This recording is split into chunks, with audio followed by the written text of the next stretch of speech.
only gonna be live for like 30 minutes.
Yo, what up, y'all? What up, y'all? It's Middleman TV. What we do with the weed? Bae, what we do with the weed? You don't want to roll it. I didn't roll it, bae. Okay, I'm talking about earlier. I know. You do it here? I don't know. That's what I said.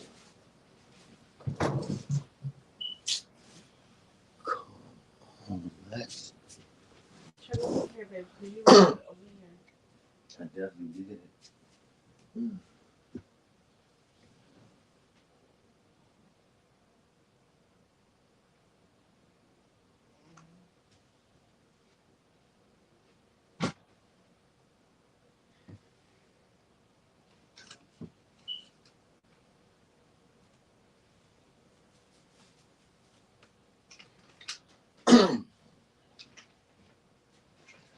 What up, y'all? We got a lot to unfold in the boxing world, man. We got a lot to unfold.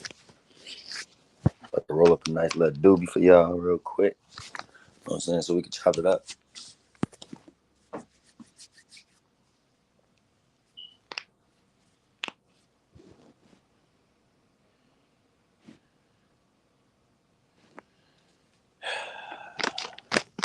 So we are 4 days away from Day of Reckoning. And I've been waiting a long time for this show because this is a stacked card. In boxing today, we don't get stacked cards too often. So, I want to take advantage of this time. I just had that motherfucker too.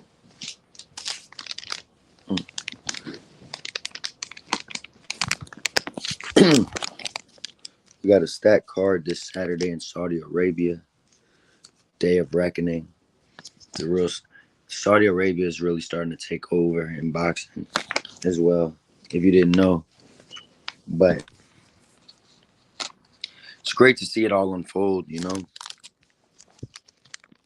to talk about some of the heavyweight fights going on the Day of the Reckoning and, what could be next for some of these fighters. So I read, obviously, we're going to start with the main attraction, the fight that Eddie Hearn's trying to sell, the main event, Anthony Joshua and Otto Wallin. Should be a good main event. I actually think Otto Wallin is going to give a pretty good effort.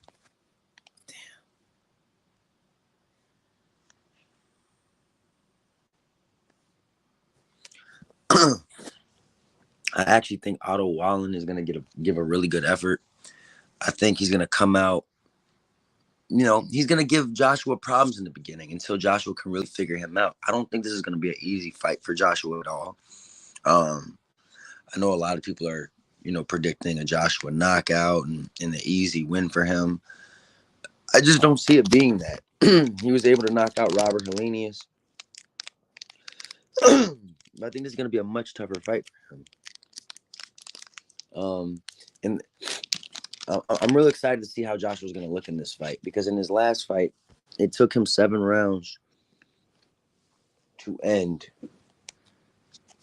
Robert Helenius.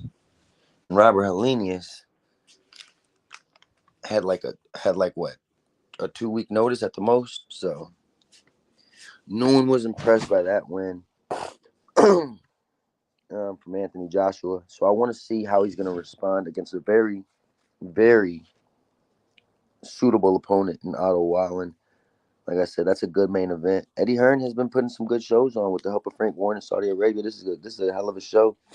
Um, in the co-main event, we got my boy the Brahms Bomber, Deontay Wilder, fighting Joseph Parker. Now, Joseph Parker is a good fighter. For those of you who don't know, uh, had a very good history. Um, Dude is definitely not a shabby opponent, and I can even see him not giving Wilder problems. I can see Wilder taking a round or two to figure him out. Now, I do think this fight will end in a knockout. Um, I just don't see Joseph Parker being able to withstand the athletic ability and the speed and the power of Deontay Wilder. I think Joseph Parker will eventually get knocked out. I don't even think he'll last more than, I don't know, per se. I don't even think Joseph Parker will last more than 7 rounds, maybe 6. I think this is looking more like a 3, 4 round fight to me, depending on what Joseph Parker has left, because I haven't seen him fight in a while. But I'm expecting this to be easy work for for Deontay Wilder. I think Deontay Wilder will make easier work of Joseph Parker than Anthony Joshua will of Otto Wallen. This is just how I see it. You know what I mean? Now, obviously, my predictions are predictions. Everyone has them. Make sure to leave your. What's up, Bookie? My little daughter-in-law. You know, she like to come tease me. But we're gonna continue with the action. So, no, I'm on YouTube. YouTube Live. YouTube Live. Yes, ma'am. Bye bye. So now we're gonna talk about some of the other fights on the card that I'm very excited about that no one's really talking about. You know, everyone's talking about obviously Anthony Joshua versus Otto Wallen and Joseph Parker versus Deontay Wilder, because those are the two main fights of the evening. But no one's talking about a very underrated and good fight in Lyndon Arthur versus Dimitri Bivol. I'm really excited to see Dimitri Bivol get back in the ring. It's been quite a while.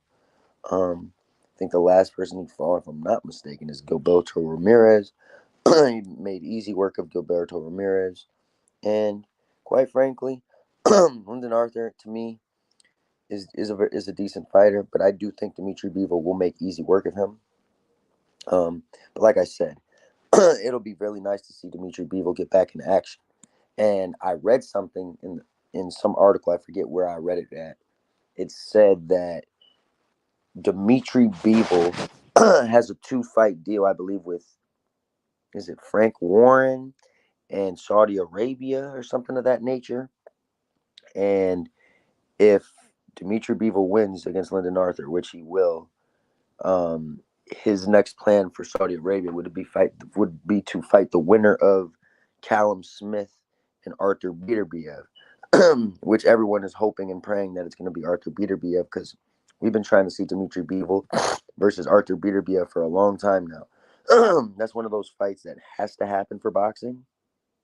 Two people, casuals wouldn't know the names of Dimitri Bivol and Beterbiev, which is a shame, but real boxing fans know, and that's a fight that we have to see, must see. So that's what I'm excited about, seeing Dimitri Bivol. I want to see how he's going to look. I want to see what the plan's going to be after that. My bad, y'all, if I sound terrible. I lost my voice. Very sick. I know I shouldn't be smoking, but, sometimes we need the remedy. But moving on to the next fight. Now, this fight, I'm very excited about from a fan's perspective, right? Because I know you got two big punchers, two big boys fighting each other. Day of reckoning. That just do not like each other, don't respect each other. And I want to see how it's all going to play out in the ring Saturday between Jarrell Big Baby Miller and Daniel Dubois. Now, I think, Daniel Dubois is a big favorite in this fight. I think people need to know that. And Daniel Dubois is not a bad fighter at all. But to me, he lacks courage to be a 260-pound bull He lacks a lot of courage. And man, one thing I know in boxing is there's two things that are scary in the heavyweight division: a puncher and a confident puncher.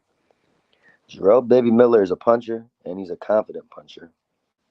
And Dubois, I don't know, man. It looks like Jarrell might be playing mind games with him, and it seems to be working.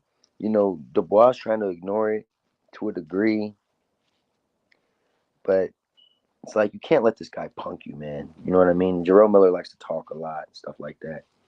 But to me, Daniel Dubois didn't really show himself in his last fight against a much smaller man in Usyk. We saw him quit. We saw the dog in him. And to me, I mean, if we saw a dog in you against Usyk, obviously Jarrell Miller's a lot slower, not as good, not as skilled. But I would say Jarrell Miller can punch harder than Usyk, and Usyk knocked him out. So Daniel Dubois better come with a good game plan in this fight. I'm really looking forward to this fight. I want to see if he's gonna shut Jarrell Big Baby Miller up, or if none of that's gonna matter. And come fight night, we gonna see, man. Like I said, a confident fighter with punching power ability is a dangerous fighter. So to me, Jarrell Big Baby Miller going into this fight, knowing he's plus 300, he's 3-1 underdog. He's got nothing to lose. He's going in there with a lot of confidence. And I think he's a live dog to win that fight, man. Daniel Dubois didn't show me much. I almost think they're rushing him back into the ring. I think he fought, 4 months ago against Usyk? This is kind of recent. It's going to be interesting, though. But I saw Jarrell Big Baby Miller in his last fight. He didn't look too impressive as well, which is why I think it makes for a really entertaining fight and an even fight. But it'll come down to the confident guy with the better game plan at the end of the day. And that's what I think that'll come down to. But like I said, this is a hell of a show. Day of Reckoning.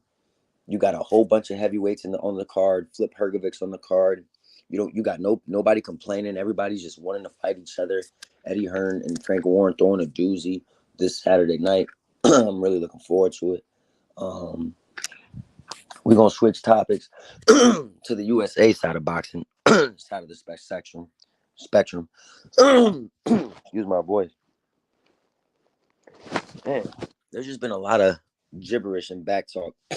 There's just been a lot of back and forth chatter between Team Haney and Team Tank.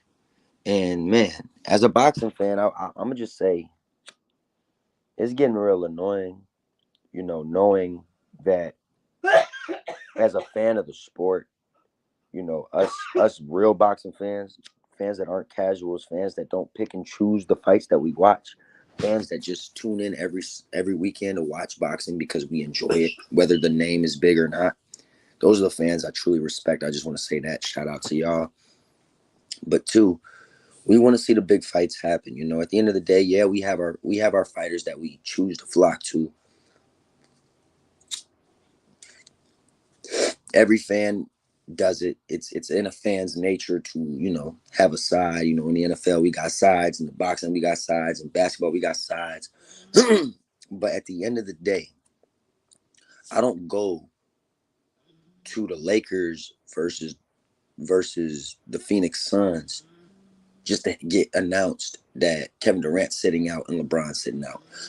We come to the games to watch the best play the best. Well, the same applies in boxing. We want to see the best fighters and the best fights be made so that we can see the best fight the best. So us fans can talk about who the best is. And actually, after we see it go to work, see, all the chatter that fans do that bothers boxers, all that could be put to rest if y'all just put yourselves in the ring with each other. For example, Terrence Crawford and Earl Spence. Let's talk about that fight. I'll never forget, before the fight happened around May, April time, everyone was on my line telling me that Earl Spence was going to hurt Crawford and Crawford was too old and Spence is in his prime, and Crawford is too small. And it all sounded good, it all sounded realistic until they got in the ring and Terrence Crawford manhandled Earl Spence. And we saw that perspective is just perspective until they get in the ring and we actually see what unfolds. And that's all we want to see as fans, you know what I'm saying? So, and you're only as big as your last win, you know what I'm saying? And fans remember what they see. For me specifically, I haven't seen Tank in the ring in about 8 months. But maybe it's only been about 6 months, but it feels like it's been a long time. I think he fought Ryan Garcia in end of April, or was it early May? But he's not active. He's not active. Okay, he's clearly the cash cow in boxing, so he calls a lot of the shots.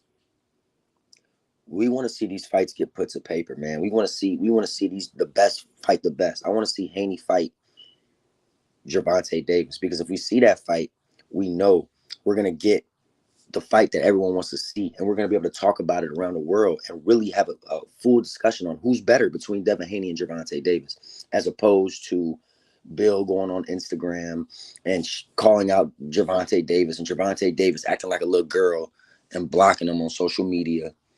That's not what fans want to see, man. And we're losing out as fans. We're losing out. We want to see the big marquee fights happen.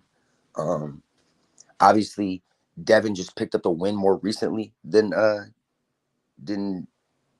Gervonta Davis. So to me, Devin has a right to feel himself. That's how the boxing game goes. You pick up a big win, you have the right to feel yourself. And Devin Haney picked up a big win over Regis Prograis, made Regis Prograis look below average. He made him look garbage. Like I hear people out here saying they never want to see Regis in the ring again. We're never watching Regis ever again. He sucks. He's terrible. People like really think that Regis Prograis is nothing. Now, me knowing what I know and being around boxing, I know that Regis Prograis has a lot of power. He's never had good footwork. Nothing that happened and transpired surprised me. Devin Haney did what he was supposed to do. Regis just looked a lot worse than I thought he was gonna look. I knew this fight was gonna be somewhat like that, but I didn't think it was gonna be like that. I thought like Regis was just gonna get out jabbed. He wasn't gonna be able to find the distance, and you understand, you know what I'm saying? Like he'll lose on the scorecards, but he wouldn't get dropped. But he got dropped, all type of stuff. He got embarrassed, you know what I'm saying? Haney outclassed him in every way, shape, and form. And he got the right to gloat. Devin Haney really looked like a star that night. Um, and people criticizing Regis as an opponent, saying he's not that good, he's slow. But then it's like when we flip scripts to the other side of the spectrum, we got to look at the Devin Haney and we got to look at Gervonta Davis's resume.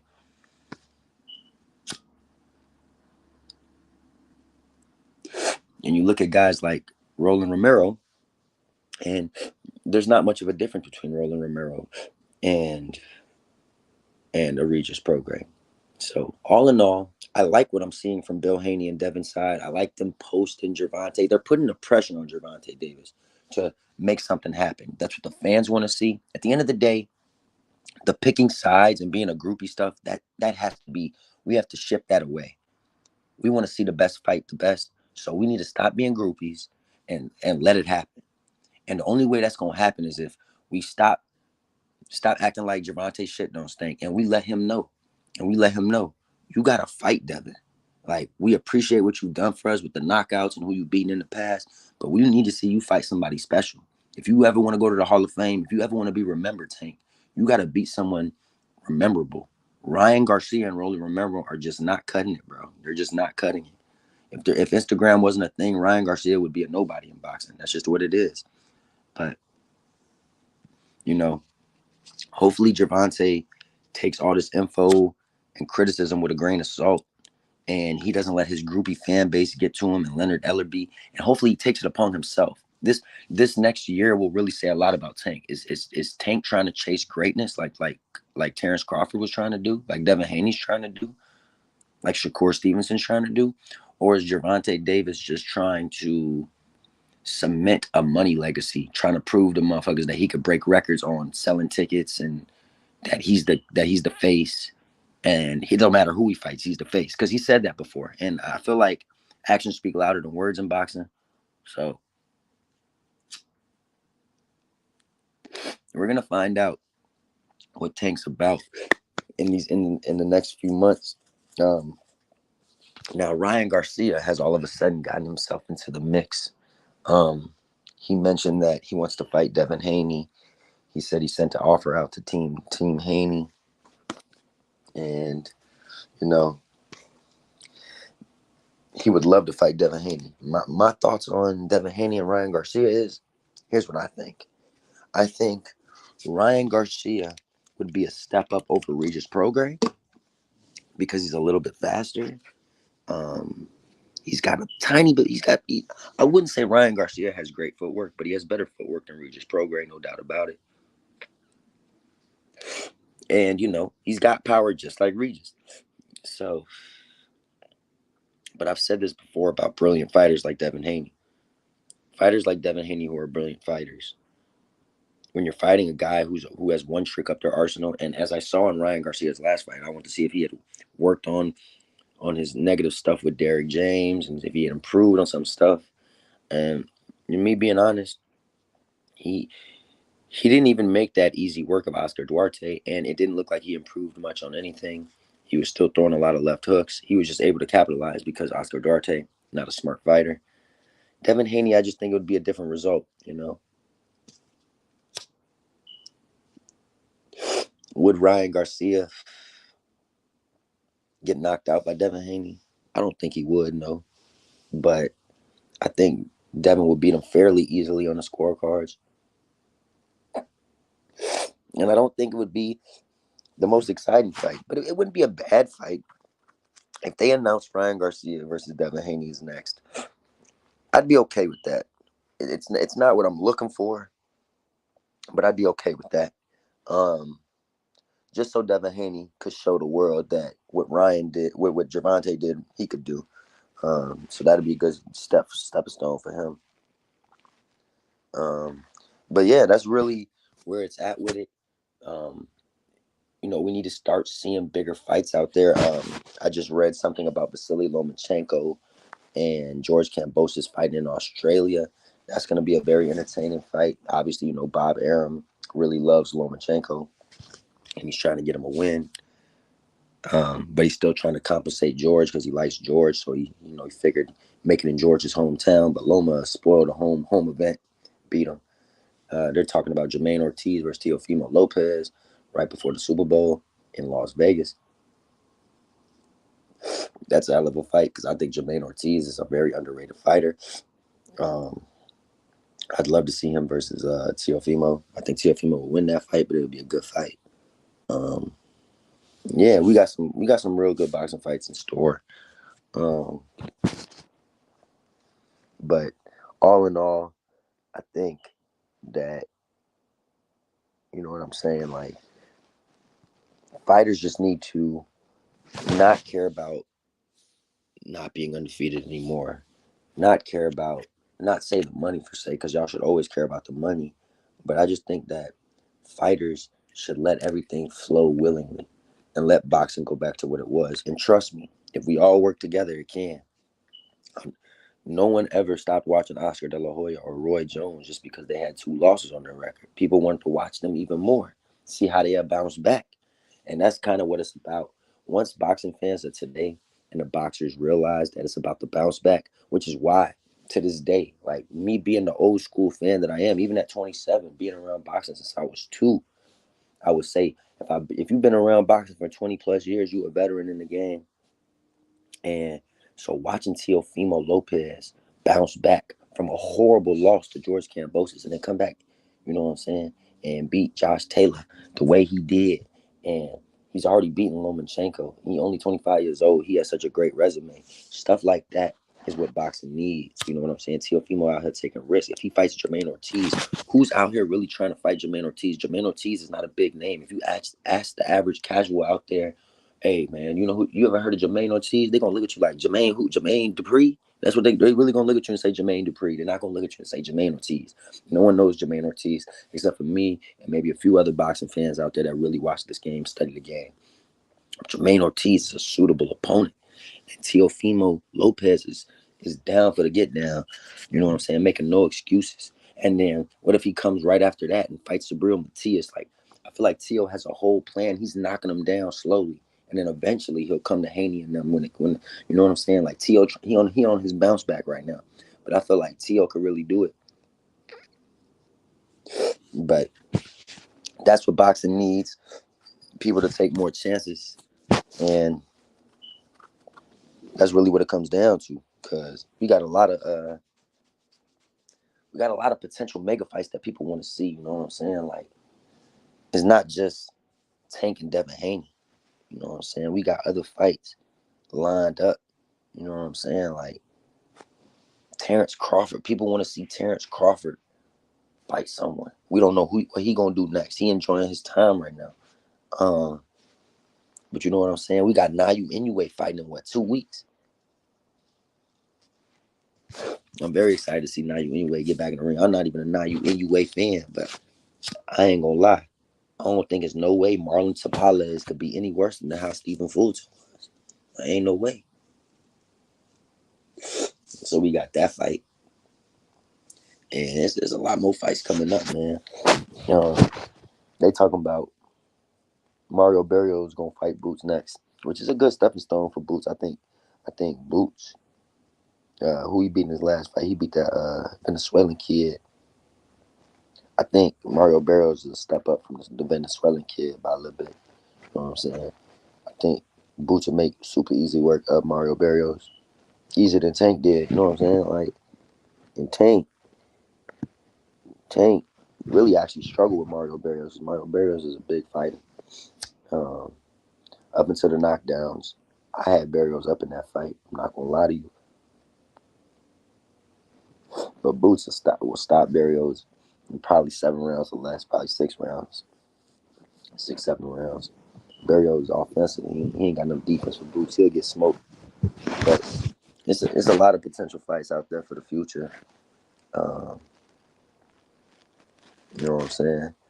I can't wait to see, like, there's so many good fights that could be made. And I just want to see them be made, man. Like, we as fans, we gotta stop letting the feeling get involved with what we want to see. And sometimes you gotta let bad performances be bad performances. For example, everyone's knocking Shakur Stevenson, man. I still want to see him fight some of the best names out there. It is what it is. We have to appreciate boxing for what it is. And we just need to start seeing these fights, man, before the time runs out. And these fighters aren't getting any younger. The fights aren't getting any fresher. People are getting more bored waiting. You know what I'm saying? Tank is 29. Like, the time is now. Like, what is Tank gonna wait for? 33, 34 to fight Haney? Like, it doesn't make any sense, man. Do it now. Do it while y'all both in y'all 20s. You know, I'm telling you, deep down, I truly believe Tank thinks he can lose that fight. Because if he didn't think he could lose that fight, he would have taken it a long time ago. You know, talk is cheap, but he hasn't taken it. I'm real tired. I'm gonna get up out of here, y'all. Boxing talk. Y'all make sure to leave y'all comments in the comment section. Make sure to hit that like button. You know what I'm saying? I appreciate y'all for tuning in. I know it's late and I ain't been consistent on here, so we actually got 0 viewers right now. But I'm gonna be more consistent on here and definitely be on here a lot more. Work's been killing me. Christmas, spending time with the family. It's hard to get a lot of time on YouTube, but when I do, I want to talk about boxing all the time. It's always Boxing on Middleman TV. I'm out, y'all. Peace.